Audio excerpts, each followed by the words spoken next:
What is up, everyone? So, as you guys know, we've been going crazy on our mystery 2JZ, mystery FRS, mystery. I don't know, that's good for Scooby-Dooby-Doo. whatever. So, last time you guys saw, we stud dropped it. We did new valve seals. We did Kelford cams, Kelford springs and retainers. We got the full head package, unleashed all its potential. There's a good title. Today, we got even more work to do. We gotta get this thing sealed up, timed up, and well, ready to go. And well, we have a lot of parts sitting around today. We got a lot of work ahead of us, so let's get to it. The first thing we have to do is get this engine timed up with our gears, our bell, our tensioner, everything. But the first thing we have to do is put our new seals in. We have our cam seals right here, prevent oil from passing here. And we have our front main seal, which prevents oil from, you know, spewing out the front. Replace them. I don't care how clean they look. They're like they're cheap. And if you have to do them, you have to take all your stuff back apart. So just do it. So we got our cam seals. These are easy. I always lube the inside. Don't lube the outside, because if you do, then they could pop out and it sucks. I've seen it happen before. Not to me, but I've seen it happen before. So if you lube the inside though, it makes it easier to slip on. Right, look at that.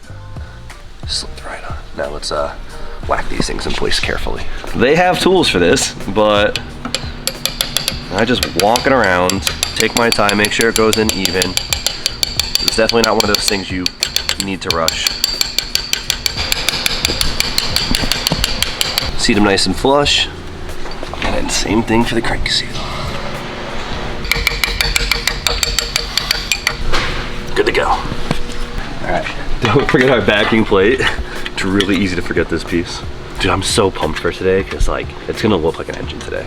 Finally on its way back together. Yeah, exactly. Now it's on its way back together. Oh, it's so good.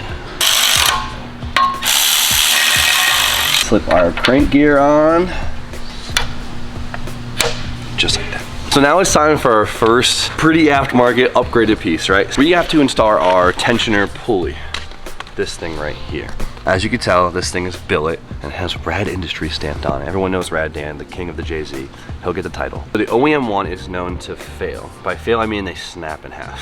When you start putting upgraded valve train in here and you start banging off the limiter, two-step, anti-lag, whatever, it puts a lot of strain on this piece and they break. And though JZs are not interference, when you put big cams in them, they become interference. So if this thing breaks, it could be a very, very bad time. So we get the Rad Industries billet tensioner, and we should never have to stress about that again. Comes with an OEM pulley on it, little brass insert, and I mean, it just slips right into the OEM piece, right?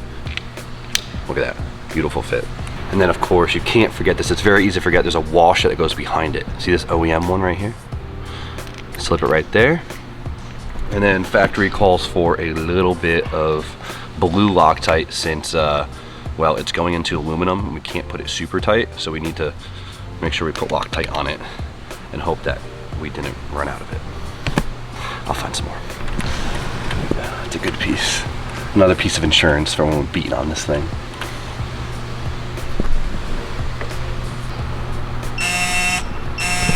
So before we can get the bell on, we have to install two more things, and that is both cam gears. OEM's a little crusty, so we had to upgrade it with something a little bit flashier. Dun dun dun! HKS cam gears. I'm jealous. Are you jealous? Kelford makes a really nice set. I actually really want them because they're black and they're very pretty, but they're not in stock for the next like week or so, and we're trying to get this thing together. So we got the HKS one, and honestly, being a JDM fanboy like we are, you can't beat it. Usually I'm not one to put purple trinkets in my engine bay, especially in a red car, but I feel like the HKS gets the pass. That's good shit. It's good shit, right? So look at that. Oh, that looks so cool. That does look so good. The engine looks so much fancier now. That's what's sick about the non-VVTi engines, because the VVTi, you have this ugly VVTi gear, so you want to hide it. But the non-VVTis, you have two pretty gears, so you kind of want to, you know, show them off. That's what's sick about the non-VVTis. Ooh. Oh. Spicy. So I actually got some fancy hardware for them, because the OEM ones are kind of crusty. If you're gonna put fancy cam gears on a car, you kind of need fancy hardware too, right? I'm not trying to go too OD with this thing, but it deserves a little bit of spice. It's my first non-VTI. I had to do it right. I'm always for Loctiting things that spin, but factory doesn't call for it, so I'm not too worried about these ones. These we torque pretty hard, so. Always take these bolts off, double check them. blue Loctite and put it back on because they usually aren't loose. And if these things aren't wobbling around, it's gonna cause a lot of issues. So we'll pull these out one by one once we get the belt on, but for now, they're just sitting here. So before we throw the belt on, let's get these things in timing location. So it's pretty easy on these. There's a mark on the top right here, and you line it up with the cam gear. And on both sides, this one's a little off. With the upgraded valve springs, way trickier. So they should hold themselves right there. Boom. This might be a little too much purple, but I also got an HKS timing belt. I'm here for it. It's all the same good stuff. shit. It's just a Gates belt with a purple. The Gates belt's blue, and I was like, I don't want a blue purple. But then I was like, oh, I'll get the black one, it'll look cool. But then we were supposed to get the black Wallingford cam gears with the purple would look sick, but they were out of stock. Yeah, but these match. Well, we're gonna find out if it's gonna be cool or if it's gonna be just corny. BDM fanboy out, all right?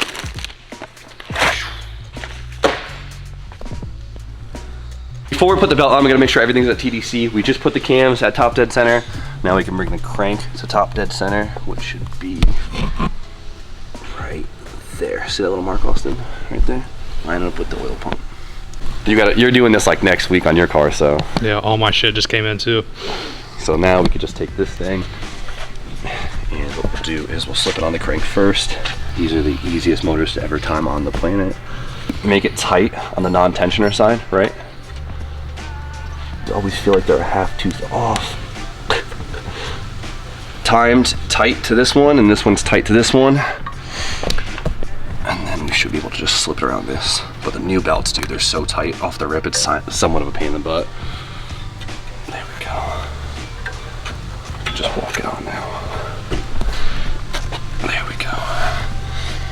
Just like that. Just verify. On time, on time. Crank on time. Nice. So we have a new OEM tensioner, all right?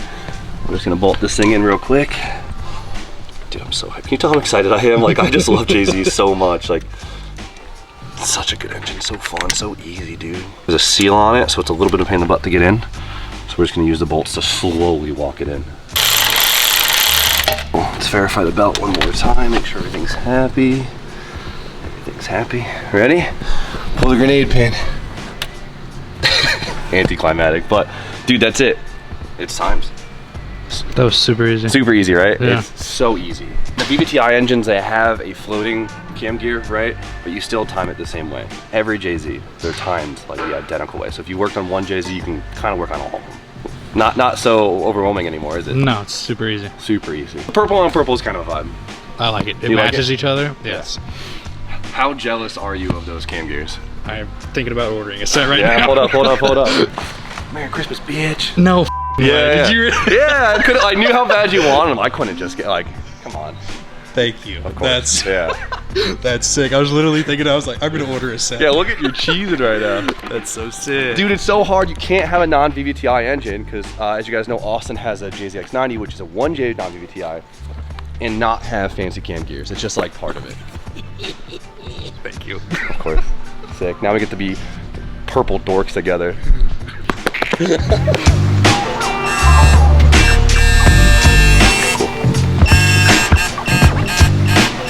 Little Loctite and put them in, right?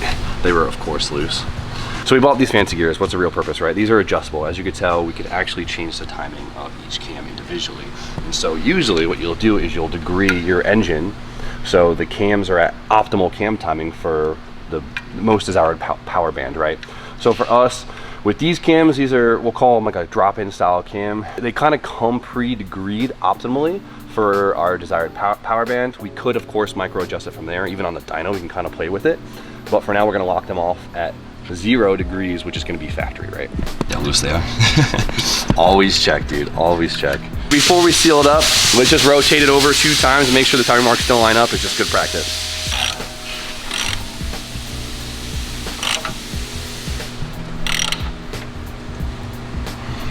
So TDC on the crank, line up. Cool, let's seal this thing up for good. There's this little spacer right here that's really easy to forget, and it's actually, I think, to help guide the belt back on if it starts to walk, right? So that just literally goes right there. This is the lower timing cover off of my white Supra. It's cool. So I technically owned a non-VVTi engine before, but I never really touched it, so I don't really consider myself like owning it until I touch it, right? You guys know me, just like to rip stuff apart.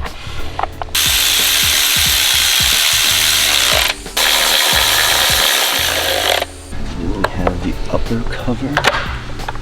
There we go. Big rookie here. Tensioner has to go on before the upper cover. All right? Every time. Nice. We got accessories to do. So first thing is getting a crank pulley on this thing. I really like Ross's dampener, but this came with the car, the ATI Super Dampener. It's not a bad piece at all. And guess what? I didn't have to buy it because it came with the damn car, which is the best thing ever. So, all right, so these ATI pulleys are really, really tight, right? This is the base of it. So we're gonna actually heat this thing up so it allows us to slip onto the crank a little bit easier. So I'm just gonna let this sit here for a while with the heat gun. We're not trying to get this thing so hot it's gonna, you know, weaken the metal. Just enough to hopefully help us expand this tolerance here so we can press it onto the crank easier because these things are tight. She's toasty. We got the keyway in. We got anti-seize all over the cranks now. Hopefully it'll help us, and hopefully this thing will press on forgivingly. A couple taps. So now it should be on deep enough. We have plenty of threads to hopefully use the crank pulley bolt to pull the hub in. All right, so we have plenty of threads on the OEM crank bolt to use an impact gun on it. This one, we have it set at 2, so I'm not stressed about overdoing it, and it walked it right on. So heat is key on these things. Don't obviously get it red hot because weaken the metal, but you can get it pretty warm. Since this is keyway, this piece can't go on in the wrong position. But if you look at this piece right here, there's degree marks on it, right? So we have to make sure we put it on the right orientation where TDC actually lines up with TDC. Look right here, the 0 mark is a TDC mark on the engine. So we should make it so right there, it should line up perfect with that. Like that. Now, as you guys saw, this thing bolts on, so comes with their own hardware, already Loctited for us. So let's get these in and torque them down and we should be good to go.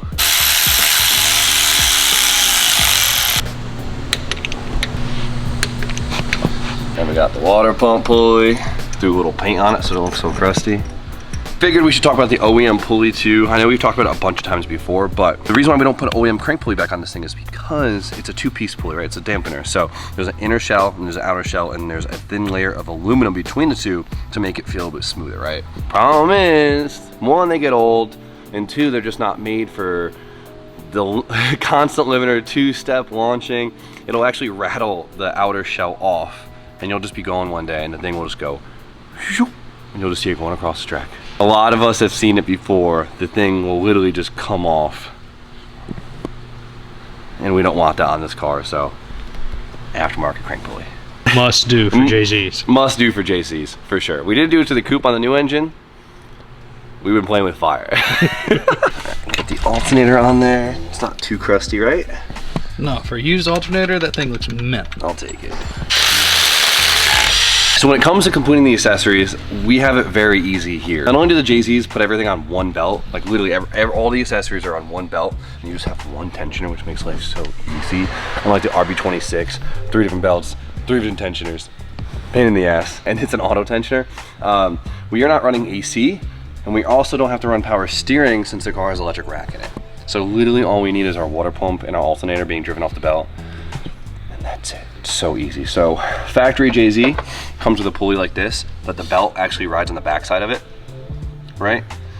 But since we're going to simplify it and I don't really want to run a false power steering pump, we actually have to convert this to a it's in my pocket, ribbed pulley, right? Because the rib side of the belt will be on this. You could buy a kit online, but if you want the part number, that's the pulley, A0243. Or actually, that might be, I don't actually know the part. You'll find that. All right, so then, our new belt, which is this thing, there's the part number. It is the easiest belt routing in existence. You just go up, over. I messed this up already. Easiest in existence. No, shut up.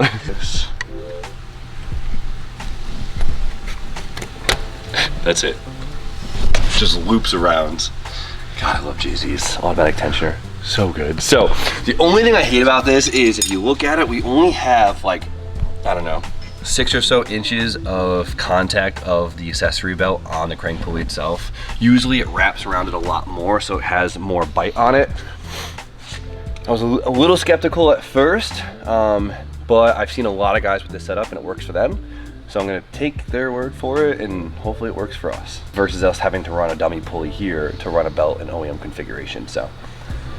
I mean, it's nice because it's, look how simple that thing, you know, like that's so simple. Like there's nothing to it. Less accessories on the engine, less load on the engine, good. Less stuff we gotta run. Like I'm so hyped I don't have to run power steering lines, so I'm gonna run a power, like get a reservoir, do all that. Saves us so much time on the engine swap, so. Hell yeah, accessories done. Now we get to finally seal this thing up with some freshly wrinkle blacked valve covers. You know, I didn't want to do wrinkle black, but my powder coater is on vacation and it's the best looking thing you can do in house. So I think it's a vibe. Wrinkle black's always a vibe. Hides the OEM casting pretty well, so it actually looks pretty good. But of course, when doing your valve cover gaskets, don't forget to RTV your little corners right here. They don't have any half moons in the rear, unlike, you know, RBs. But so you don't have to do the rears, which is nice, but I'm not talking shit. Talking shit. I feel like you're talking shit. Oh, that looks so good. Dude, this thing looks so good in here. Like, it's crazy it's the same engine. Just a little refresh. Just a little birthday. Wait till it gets some manifolds on there. Ooh, so good. I can't stress this part enough, dude. These things have big, juicy gaskets on them, so you don't have to yam them down. If you do, these little ears break off and it sucks. Because they suck to weld. They're very expensive. Everything sucks if you break these things. Just make sure you don't over tighten these and make sure you jump around and slowly seat these things. All right, guys, there we go. We have the complete long block sealed up from valve covers to oil pan. It feels good. It's all timed. It's ready. The whole engine looks like a completely different beast in here, doesn't it? Mm-hmm. Now it's time to add all the jewelry on. All the fast bits, right? We got both manifolds going on and the new turbo, which I'm really, really, really hyped to show you guys. And oh, we still have so much fun bits ahead of us. So, major step, I hope you guys learned a lot, but we still have a bunch of work ahead of us. We still have a pile of parts, so we still need more, but we basically have all of it, which is nice. It's like rare to actually have like all the parts for once. It's so hard to like get stuff in such quick times, but we're making it happen. We're trying to chug through this build. So for now, that's all we have for today, as much as I'd love to keep going at it, but you guys know the deal. Like, comment, subscribe. Stay tuned for more content. We'll see you guys very shortly.